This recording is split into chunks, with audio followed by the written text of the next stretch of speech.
පාතාල ලෝකයේ රජ කරන්නට විරදරු බොහෝ දෙනෙකුට අත්වුණේ පරලොව යන්නට. මේ පාතාල ලෝකෙන් ඇසුණු තවත් යටගිය කතාවක්.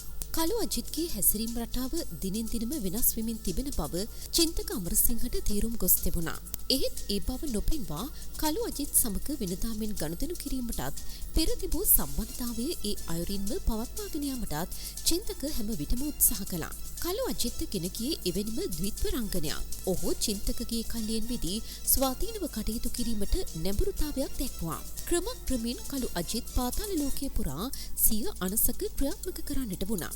චින්තක ධම්මික සොහොයුරන්ට මේ රිස්සු වේ නැහැ. කොයි මොහොතකදී හෝ කළු අජිත් තමන්ට තරචනයක් වන බව ඔවුන් හොඳාකාරයෙන්ම දැන සිටියා.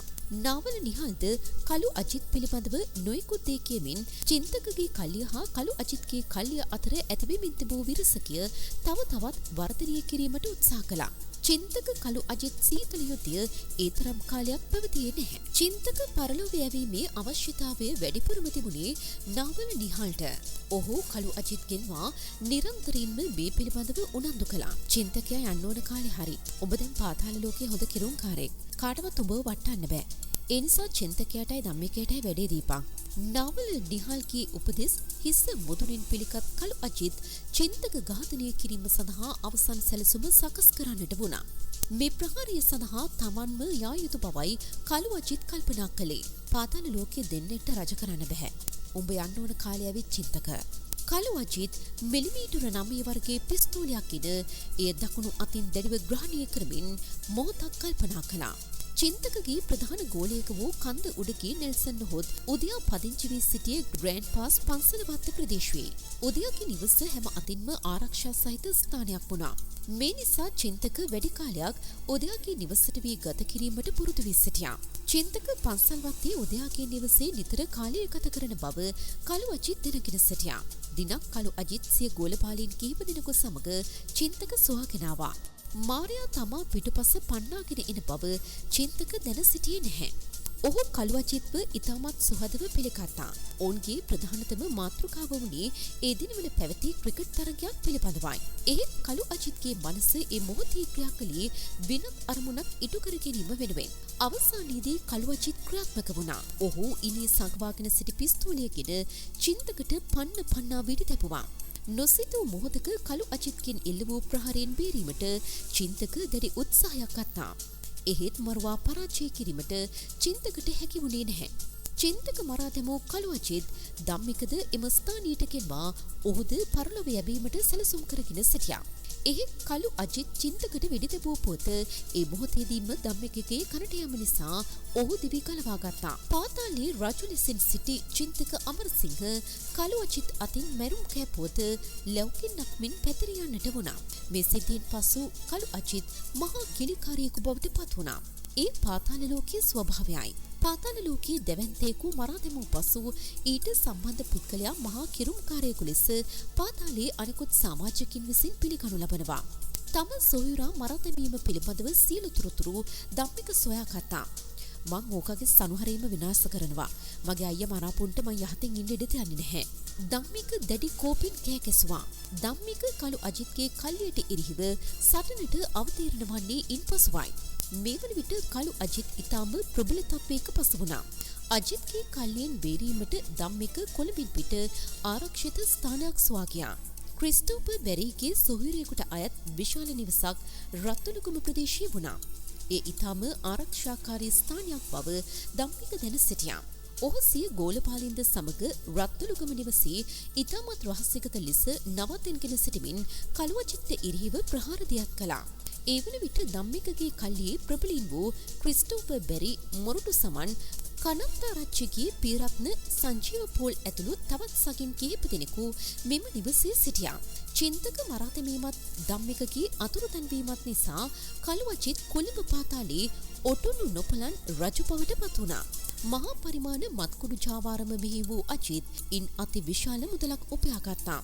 ඊට අමතරව කොන්ත්‍රාත් ක්‍රමයට මිනීමැරීම කොල්ලකෑම ඇතුළු විවිධ අපරාධවල නිරත වෙමින් විශාල ධනස්කන්ධයක් හරි හම්බ කළා. කොයිතරම් වැඩකාරයෙකු වුවත් කළු අජිත් හැම විටම නාවල නිහල්ට හිස නැමුවා. පාතාලයේ සිදුවන සෑම සිදුවීමක් දෙසම නාවල නිහල් දැඩි පරීක්ෂාවෙන් බලා සිටියා. ඉතාමත් කෙටි කාලයකින් මුළු පාතාල ලෝකයේම ආක්‍රමණය කළ කළු අජිත් කිසියම් දිනයකදී තමාගේ හිස්සට උඩින් යනු ඇතැයි නාවල නිහල් සිතුවා. කොළුපිටියේ සරණපාල නාවල නිහල් වෙත ඒ අතරවාරයේ කොන්ත්‍රාත්තුවක් ගෙනාවා. පිටකොටු වී බිල්ඩිමකින් පිරිසක් පන්නා තැබීම එම කොන්ත්‍රාත්තුවයි. ඒ වෙනුවෙන් රුපියල් ලක්ෂ ගණනක මුදලක් ලබා දීමට අයිතිකරුවන් පුරුදු වී සිටියා. ඒ කොන්ත්‍රාත්තුව අවසානයේදී නාවල නිහල්ගෙන් ඉවත් කර කළු අජිත් වෙත බාර දීමට ගොඩනැගිල්ලට හිමිකම් කියූ පුද්ගලින් කටයුතු කළා. මෙවැනි සිද්ධීන් කිහිපයක් නිසා නාවල නිහල් කළු අජිත් කෙරෙහි තරමක නුරුස්සන ගතියකින් ගනුදෙනු කළා. කළු අජිත් දඟලනවා වැඩි. මෙහෙම ගියොත් අපිටත් වෙන්නේ උගේ පදේට නටන්න. නාවල නිහල් සිය ගෝලපාලින්ට කිව්වා. කළු අජිත් සුරූපී කතුන් ඇසුරට දැඩි ලෙස ලොල් වූ පුද්ගලයෙක්. කිසියම් තරුණියක් වෙත තම සිත ඇදී කිව්වොත් කොපමණ මුදලක් හෝ වැය කර ඒ තරුණියගේ පහස ලබා ගැනීමට කළු අජිත් පසුබට නැහැ. අජිත්ගේ කල්ලියේ සිටි මනසරහත් චුට්ටද තරුණ කතුන් ඇසුරට දැඩි ලෙස ප්‍රිය වූ පුද්ගලයන් වුණා. කළු අජිත් තම ගෝලපාලීන් සමග එකට සිටින බොහෝ අවස්ථාවලදී ඔවුන්ගේ ප්‍රධාන මාතෘකාව වුණේ සුරූපී නඳුන් ගැනයි. කොළඹ සහ ඒ අවට ප්‍රදේශ කරනාවක පිහිටි ගණිකා නිවාස සෑම එකක්ම පාහේ පැවති නාවල නිහල්ගේ රැකවරණය යටතේ. ඒ සෑම ගණිකා නිවාසයකින්ම මාසිකව නාවල නිහල්ට ලක්ෂ ගණනින් දොළ පිදීනි ලැබුණා.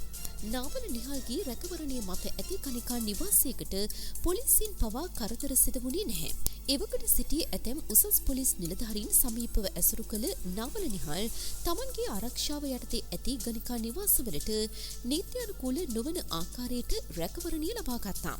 එහෙත් කළු අජිත්ගේ ගෝලපාලියෝ ගණිකා නිවාසවලට හොර රහසේ ඇතුළු වී එහි සිටින සුරූපී නඳුන් බලහත්කාරයෙන් රැගෙන යන්නට පටන් ගත්තා.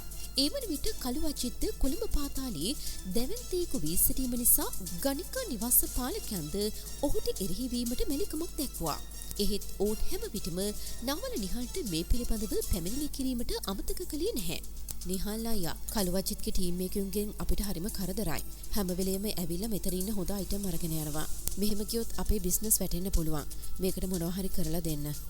ගණිකා නිවාස පාලකයන්ගෙන් නාවල නිහල් වෙත පැමිණිලි ගලා ඉන්නට වුණා. නාවල නිහල්ටද මේ මහා හිස්සරතයක් වෙමින් තිබුණා. නාවල නිහල් කළු අජිත්ට අවසන් නිවේදනය නිකුත් කළා. ඔබ දැන් ගානට වැඩි මං කියන කිසිම දෙයක් අහන්නේ නැහැ. උඹේ ගෝලියෝ ටික හදාගනින්. බ්‍රොතල් හවුස් වලට පැනලා කෙල්ල උස්සගෙන යන එක නතර කරලා දාපන්. නැත්නම් මං නරක මිනිහා කියන්න එපා. නාවල නිහල්කින් එල්ල වූ තර්ජන හමු වී කළු අජිත් තරමක් සලිත වුණා. ඔහු සිය ගෝලපාලීන්ටද අනතුරු ඇගවීමක් කළා. ඒත් සුරූපිනියන් ඇසුරට තදින්ම ඇබ්බැහි වී සිටි කළු අජිත්තවත් ඔහුගේ ගෝලපාලයන්ටවත් ඉන් ගැලවීමට සිත දුන්නේ නැහැ.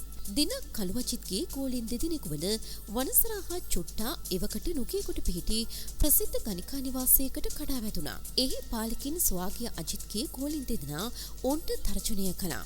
උඹලා දන්නවනේ අජිත් අයගේ හැටි. මෙතන ප්‍රශ්න ඇති කරොත් මුළු ගේම ෆ්ලැට් කරලා දානවා. අලුතින්ම ගෙනාපු කෑලි දෙක අපිට ඕනේ. වනසරහා චුට්ටා ගණිකා නිවාසයේ පාලනය කළ පුද්ගලින්ට තර්ජනය කළා. මොවුන්ගෙන් ගැලවීමක් නොලැබෙන බව දැන සිටි ගණිකා නිවාස පාලකයෝ එහි ගෙන ආ සුරූපී තරුණියන් දෙදෙනා ඔවුන්ට බාර දීමට කටයුතු කළා. මෙම ගණිකා නිවාසයේද නාවල නිහල්ට මාසිකව රුපියල් ලක්ෂ ගණනින් සන්තෝෂම් මුදල් ගෙවූ එකක් වුණා. මෙම සිද්ධීන් මොහොතකට පසු ගණිකා නිවාසයේ පාලකයෝ නාවල නිහල්ට දුරකථනයෙන් කතා කළා. නිහල් අයියා මේ වැඩේ නම් කරන්න බෑ. කළු අජිත්ගේ ගෝලියෝ අදත් අපේ කෙල්ලෝ දෙන්නේ කරන් ගියා. උන් හොඳටම දන්නවා මේ ස්පොට් එකට නිහල් අයියා සපෝට් කරනවා කියලා. මෙම සිද්ධිය කනවැකීමෙන් නාවල නිහල් දැඩි කෝපයටපත් වුණා. ඔහු ඒ මොහොතේදීම කළු අජිත්ට දුරකථන ඇමතුමක් ලබා දුන්නා. මම උඹවත් බාවලා උඹේ ගෝලියෝ ටිකත් පරලොව යවනවා. මගේ වැඩවලට අත දාන්න එපා කියලා මං උඹට කිව්වා. කොච්චර කිව්වත් උඹ ඒක ගණන් ගන්නේ නෑනේ. මං උඹව බල්ලෙක් වගේ මරලා දානවා. මතක තියාගනි. උඹව ওই තැනට ගෙනාවේ මං. උඹ දැම්ම වනසරාවයි චුට්ටවයි උන් අරගෙන ගිය කෙල්ලෝ දෙන්නවයි මගේ ළඟට අරගෙන එන්න ඕනේ. එහෙම නොකොලොත් මං නරක මිනිහා කියන්න එපා. කෝපින් වෙවුලමින් නාවල නිහල් කෑකැසුවා. නිහල් මාමාගේ තර්ජනය හමුවේ දැඩි ලෙස බියටපත් වී සිටි කළු අජිත් ඒ මොහොතේදීම වනසරාවත් චුට්ටාවත් කැඳෙව්වා. නිහල් මාමට හොඳටම තරහා ගිහිල්ලා උඹලා දෙන්නව දැම්ම නිහල් මාමා ළඟට එක්කන් එන්න කිව්වා. උඹලා දෙන්න මාත් එක්ක ගිහින් නිහල් මාමාගේ ඔයාගේ කකුල් දෙක අල්ලලා වැඳලා සමාව ගනින්. නැත්නම් උඹලට නම් සමාවක් ලැබෙන්නේ නැහැ.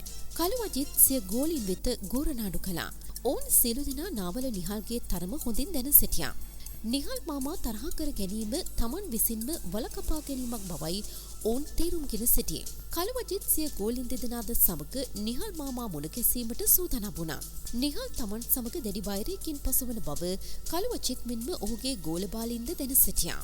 අජිත් අයියා නිහාල් මාමා අපිට මොනවා කරයිද දන්නේ නැහැ. අපි මේ ගමන නොකියින් ඉමු. අපි ආයෙ බ්‍රොතල් හවුස් පැත්ත පලාත යන්නේ නැහැ. නිහාල් මාමා මුණ ගැසීමට යෑම මනසරත් චුට්ටත් අදිමදි කළා. ඔහු මුණ ගැසුණොත් කුමකින් කුමක් සිදුවේදයි සිතා ගැනීමට නොහැකිව ඔවුන් දෙගිඩියාවෙන් පසු වුණා.